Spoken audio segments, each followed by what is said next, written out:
Bom dia, irmãos queridos, neste sábado, dia 7 de janeiro. Bom dia, queridos irmãos e irmãs.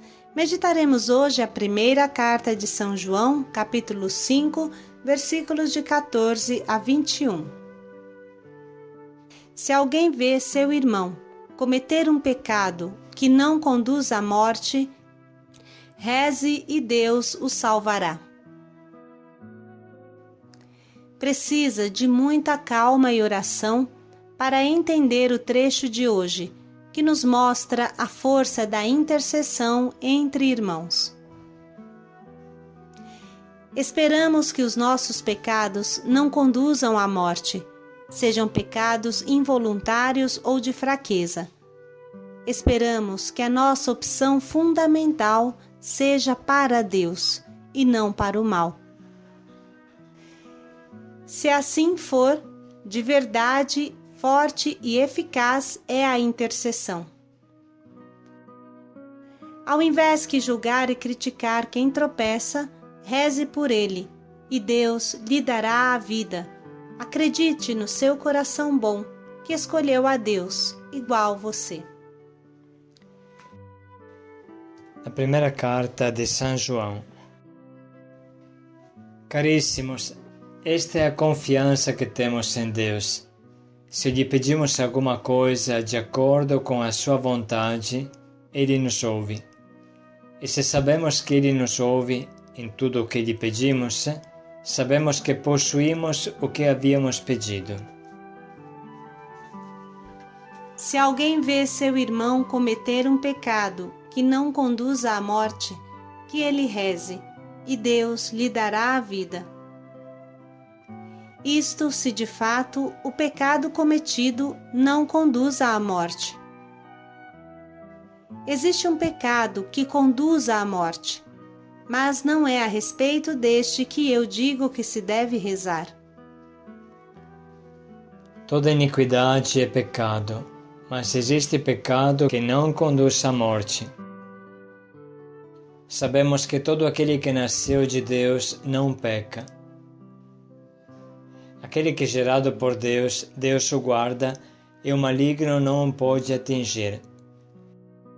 Nós sabemos que somos de Deus ao passo que o mundo inteiro está sob o poder do maligno. Nós sabemos que veio o Filho de Deus e nos deu inteligência para conhecermos aquele que é o verdadeiro. E nós estamos com o verdadeiro, no seu Filho Jesus Cristo. Este é o Deus verdadeiro e a vida eterna. Filhinhos, guardai-vos dos ídolos. Palavra do Senhor. Graças a Deus. Comentamos o trecho de hoje com as palavras da exortação apostólica de João Paulo II, reconciliação e penitência, confissão. Numa passagem da sua primeira carta, São João fala de um pecado que leva à morte, em contraposição a outro pecado que não leva à morte. No conceito de morte, aqui, como é lógico, se subentende espiritual. Trata-se da perda da verdadeira vida ou perda da vida eterna, que para São João significa perder a comunhão e a intimidade com Deus. Mas o apóstolo, nessa mesma página, quer também pôr em evidência a certeza. Há no cristão uma força que o preserva da queda no pecado. Deus o guarda e o maligno não o toca. No caso de pecar por fraqueza ou ignorância, subsiste nele a esperança da remissão, também pelo apoio que lhe vem da oração feita em conjunto pelos irmãos. Em uma outra página do Novo Testamento, no Evangelho de São Mateus, o próprio Jesus fala de uma blasfêmia contra o Espírito Santo, que não será perdoada, porque ela é como uma obstinada rejeição a conversão ao amor do Pai das Misericórdias. Trata-se, é claro, de expressões extremas radicais: rejeição de Deus, rejeição da sua graça e, portanto, oposição à própria salvação, pelo qual o homem se fecha voluntariamente ao perdão de Deus. Esse é o pecado contra o Espírito Santo, se fechar à verdade que aparece clara na nossa consciência e que Deus nos mostra. Se fechar a Deus, mesmo sabendo que Ele é tudo e fora dele não há nada. Temos esperança, porém, que bem poucos queiram obstinar-se até o fim nesta atitude de rebelião ou até de desafio a Deus, o qual, aliás, no seu amor misericordioso, é maior do que o nosso coração, como nos ensina ainda São João. Diante do problema do choque com uma vontade rebelde a Deus, infinitamente justo, não se pode deixar de nutrir sentimentos de oportuno temor e tremor, como sugere São Paulo. E o aviso de Jesus sobre o pecado que não é remissível confirma a existência de culpas que podem trazer para o pecador como pena a morte eterna. Irmãos, temos que levar muito a sério a caminhada com Deus. Deus é misericórdia, mas é também justiça, e não se pode levar a vida na brincadeira, porque o último dia vai chegar para todos e não será mais possível recuperar o tempo perdido. À luz destes e de outros trechos da Sagrada Escritura, retoma São João Paulo II, os doutores e teólogos, os mestres espirituais e os pastores de almas distinguiram os pecados em mortais e veniais. Esta doutrina, fundamentada no Decálogo e na pregação do Antigo Testamento e retomada no Querigma dos Apóstolos, e que faz parte do mais antigo ensino da Igreja, tem uma comprovação clara na experiência humana de todos os tempos. O homem sabe bem, por experiência, que na caminhada da fé e da justiça pode parar ou distrair-se, sem abandonar, no entanto, o rumo de Deus. Neste caso, há efetivamente pecado venial. Este, porém, não deverá ser atenuado como se automaticamente se tratasse de algo que pudesse ser transcurado ou de um pecado de pouca conta. Nós falaríamos de pecados de estimação. Sucede também que o homem igualmente sabe, por dolorosa experiência, que com o ato consciente e livre da sua vontade pode inverter a marcha e caminhar no sentido oposto à vontade de Deus, e deste modo afastar-se de Deus, recusando a comunhão de amor com Ele, afastando-se do princípio de vida que é Deus. Irmãos, é possível se fechar a Deus, seja com as palavras e os pensamentos, mas também com as ações. Nesse caso, se trata de um ateísmo prático, ou seja, se eu não me preocupo de negar que Deus existe, mas na prática o deixo completamente fora da minha vida, para mim que Ele exista ou não me interessa, eu vivo a minha vida sem Deus, eu faço a minha moral, eu não fico curtindo estas coisas de Deus, falam alguns. Então este é um ateísmo prático, um pecado prático contra o Espírito Santo, muito sério, do qual precisa sair quanto antes. Com toda a tradição da Igreja, chamamos pecado mortal a este ato pelo qual um homem, com plena liberdade e advertência, ou seja, sabendo o que faz e fazendo-o livremente, rejeita a Deus, a sua lei, a aliança de amor que Deus lhe propõe, preferindo voltar-se para si mesmo, para qualquer realidade criada e finita, para algo contrário ao querer divino.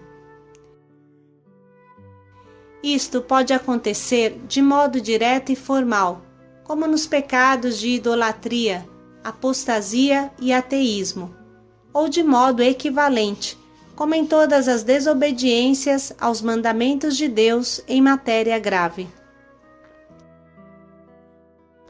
O homem sente que, quando essa desobediência a Deus corta a ligação com seu princípio vital, é um pecado mortal, ou seja, um ato que ofende gravemente a Deus e acaba por se voltar contra o próprio homem com a força obscura e potente da destruição.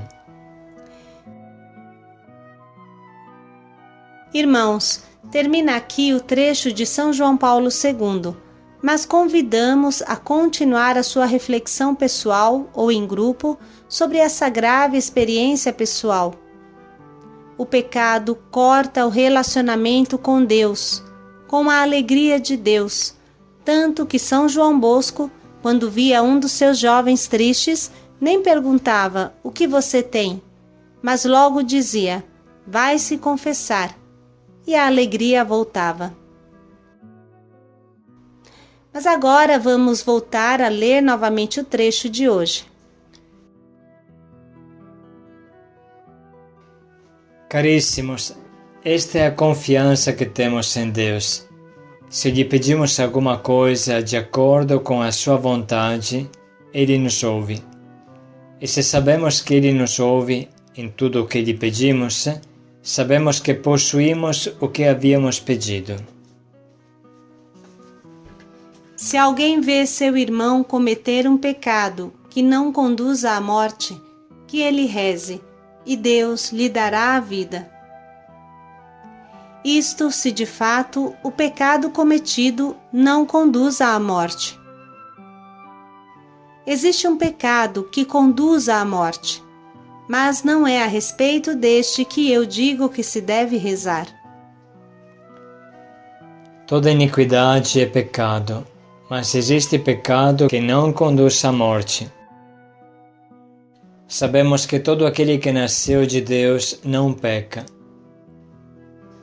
Aquele que é gerado por Deus, Deus o guarda e o maligno não o pode atingir.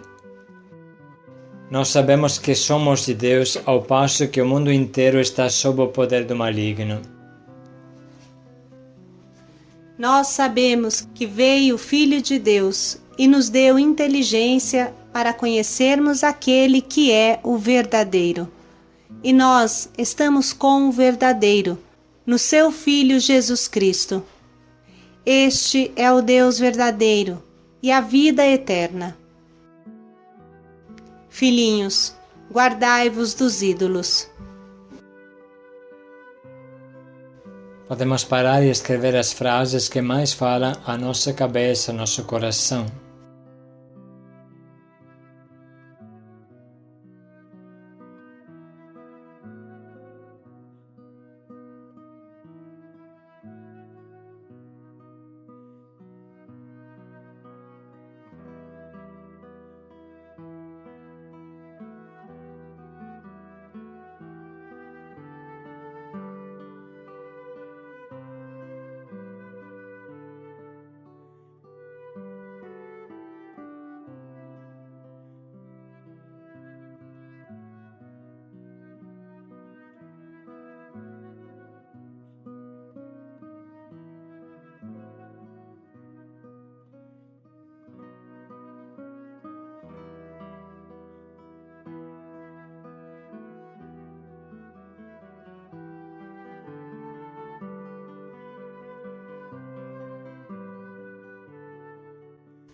Vamos agora escolher um propósito que nos afaste do pecado e nos ajude a entrar em comunhão com Deus sempre mais.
Vamos refletir mais um pouco em como colocaremos em prática o propósito de hoje.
Se ver o seu irmão cometer um pecado, reze, paz e alegria a todos.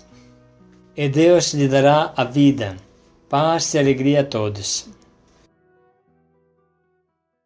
Queridos irmãos, antes de fechar o nosso diário, precisamos fazer um convite. Vocês sabem que agora temos uma máquina que faz muitas trufas por dia. Já foram produzidos 150 kits de 124 trufas cada um. Precisamos vendê-los antes que vençam. A pessoa ou a fraternidade que vende ficará com R$100 cada kit. Vendendo um kit, você apadrinha uma criança do Haiti. Por isso, queridos irmãos, estamos convidando todos os que puderem a fazer esse gesto de amor e não permitir que essa graça de Deus se perca. O Haiti está esperando a nossa ajuda. Você pode ligar para a Zesa ou mandar um e-mail. E depois pode retirar o kit, aqui na favelinha, no Belenzinho. Se todos colaboram, apadrinharemos 150 crianças a mais no Haiti. Pensem que coisa bonita. Deus espera por você. Paz e alegria a todos.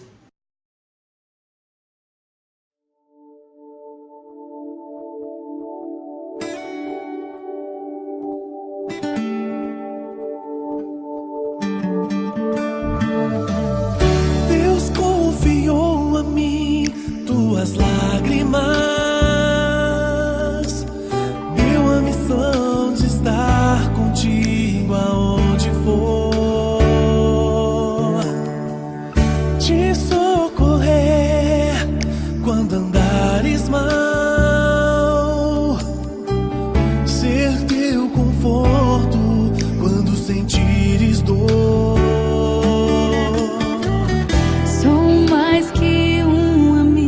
Sou teu anjo guardião, aquele que te leva ao céu, te carrego pela mão. E sempre serei os teus olhos quando a dor te cega, te levo em meu colo se teu passo falhar. Serei um elo entre o céu e você. A luz, a escuridão te assusta, o abraço e o ombro pro teu pranto rolar. Serei um elo entre o céu e você. Sou teu anjo guardião.